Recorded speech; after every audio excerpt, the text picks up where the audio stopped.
Did you see that video where I did those papers for the Toucan? Well, we're finally going to start that painting today.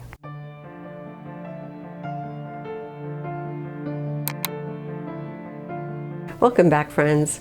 So I made that video, I don't know, a couple months ago, and then I moved my studio, and it's just been very hectic, and I kept getting distracted by other videos that I had to create. So all that stuff was like in a box all together so that I didn't lose it, especially with the move. And anyway, we're finally going to do it today. So let's get started.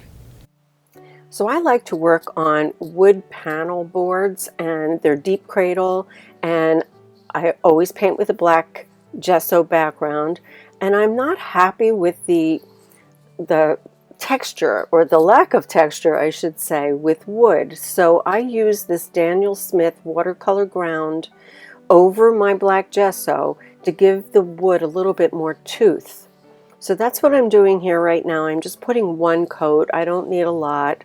I'm not doing watercolor. I am doing acrylic. So anyway, this is all I need to do, is just do a quick application, and then we'll get started. So now, once that's dry, I am going to use some white transfer paper, and I'm going to trace my design onto the board.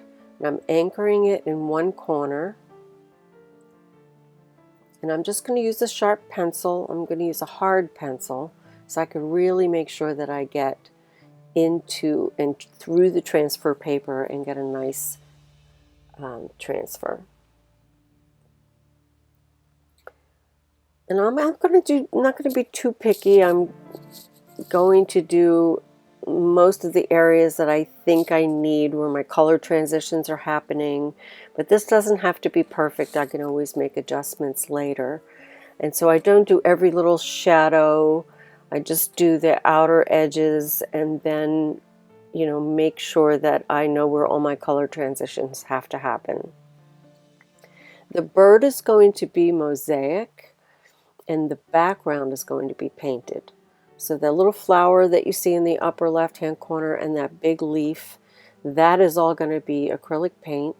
And he, I'm calling him he, the toucan will be mosaic, and it's going to be my jelly papers.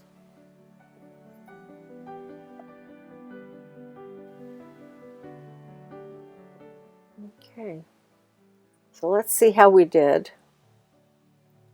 We have a nice clear transfer.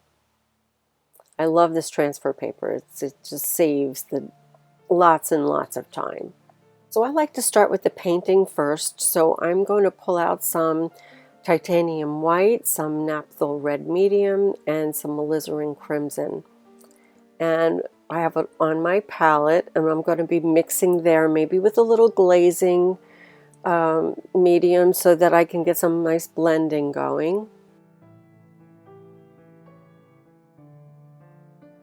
I like to use these brushes from Princeton that are great for acrylic paint, and I'm going to keep my reference close by.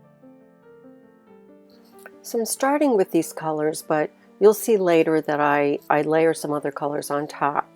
But this is my first. I'm starting with my darker shades on the bottom, and I'm using the alizarin crimson more for my shadow areas. And we're also going to be mixing a little bit with the titanium white.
Okay, so now I'm going to layer some quinacridone red and some Pyrrole orange just to sort of liven up the color a little bit. It's coming out a little bit dark. If you compare it to the reference, it's a lot darker.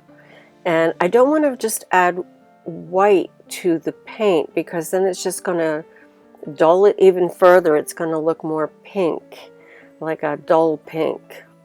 And the Pyrrole orange and the quinacridone are just going to brighten it up a bit. And layered on top of the Naphthol red, I think is going to really give it some life. And it's along with the dark areas, it brings it to life. It just gives it the dimension that I need. Okay, so I attempted to do a little bit of dry brushing here to do some blending, but it didn't really work. It's because it's a wood panel instead of a canvas. As you can see, it's just pulling off so much paint that it's showing the black underneath. That's not what I was going for, but we'll have another solution later. But I'm going to keep layering.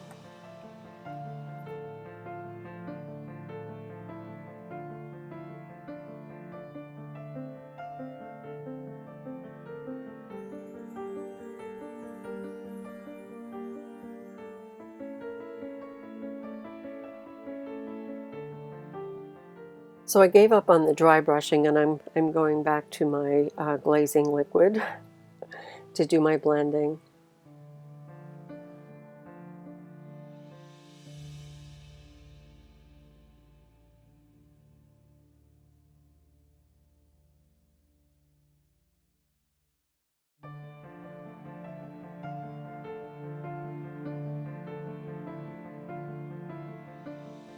So moving on to the green area, I'm using green gold and chromium green oxide, which is like a sagey green, and I'm still going to have a little bit of white mixed in. Cleaning my brush really good to make sure I don't have any red paint on it. And again, I'll probably use some of the acrylic glazing medium to do some blending. And I'm also going to be layering here. You're going to be seeing me do a lot of layering, especially in this green area. The red was a lot easier to do. The leaf is going to, first of all, my reference material didn't have a whole lot of detail, so I'm just kind of making it up based on that, and it doesn't have to look exactly like that. And I'm going to use a little bit of the alizarin crimson in some of the barky areas where I want a little brown. I'm not going to go totally brown. I'm just going to mix a little bit of the green with the alizarin crimson, and I get sort of a little bit of a brown. So my first layer leaf are very rough. I'm just roughing it in. And I'm going to get more detailed later, but not very detailed, but a little more detailed than this. So I'm just roughing in where my lights and my darks are, you know, very painterly, and then we'll just getting a little tighter later.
So I'm layering some of my darks on top of my first layer. And I'm starting to use my Alizarin Crimson for my more brownish areas, my real darks.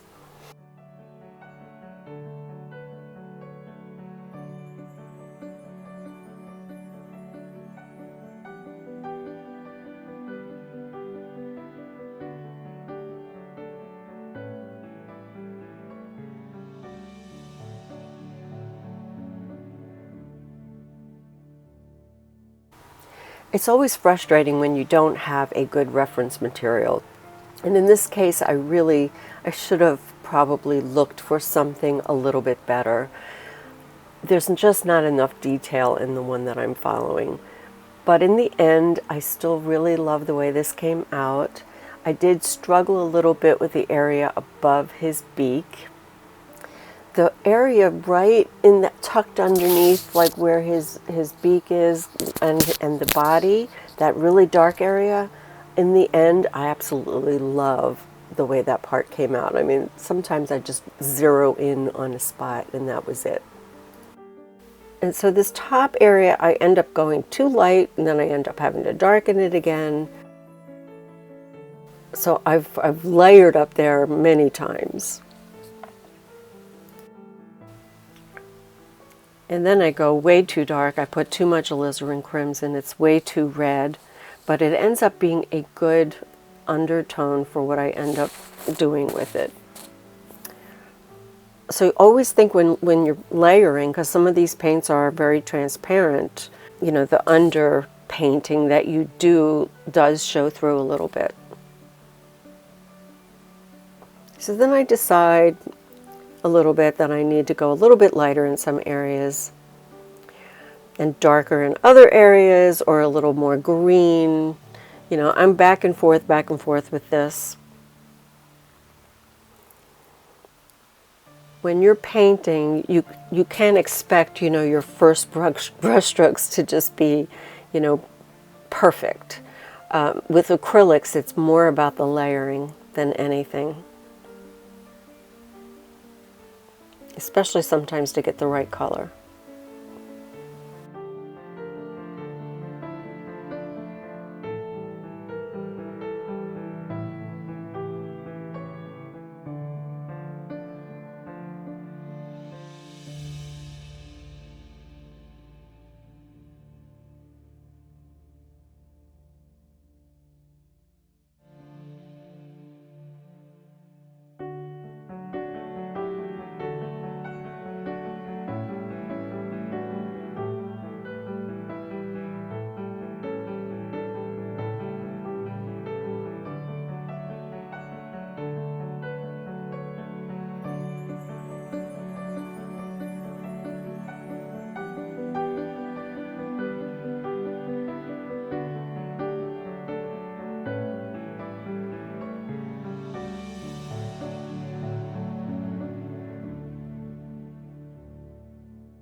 Thanks for stopping by today. Keep a lookout for the next video, which is going to be on his body, the mosaic pattern, using those papers that I created a couple of months ago. And don't forget to create, inspire, and share, and I will see you in the next video. Take care. Bye-bye.